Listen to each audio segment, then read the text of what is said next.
terpukul imbas pandemi COVID-19 serta menyusulnya pembatalan keberangkatan jemaah haji yang ditandatangani Menteri Agama Yakut Khalil Qomas pada 3 Juni 2021.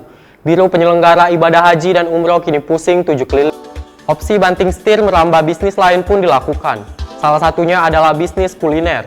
Ketua Asosiasi Muslim Penyelenggara Haji dan Umroh Republik Indonesia, Ampuri Firman M. Nur mengatakan, banyak biro yang saat ini beralih ke bisnis kuliner, seperti usaha restoran dengan memanfaatkan aset berupa ruko yang dimilikinya.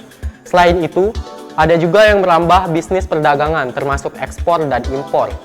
Wakil Ketua Serikat Penyelenggara Umroh dan Haji Indonesia, Sapuhi Alfa Edison juga mengamini bahwa biro penyelenggara haji dan umroh tengah berjibaku untuk mencari alternatif pendapatan lain. Dia memberikan gambaran sejumlah biro menjalankan diversifikasi usaha dengan menjadi importir kurma, penjualan sepeda, hingga masuk ke bisnis tour dan travel domestik. Alfa Edison memaklumi keputusan dari pemerintah melarang kegiatan ibadah haji tersebut. Akan tetapi, katanya secara bisnis tidak adanya kegiatan haji sangat memukul biro perjalanan travel, umroh, dan haji. Menurut Alfa, dalam setahun belakangan biro penyelenggara haji dan umroh nyaris tidak ada pendapatan. Meski tak merinci, tapi Alfa menekankan bahwa biro menderita kerugian yang sangat besar dikarenakan tetap harus menanggung aktivitas operasional bulanan.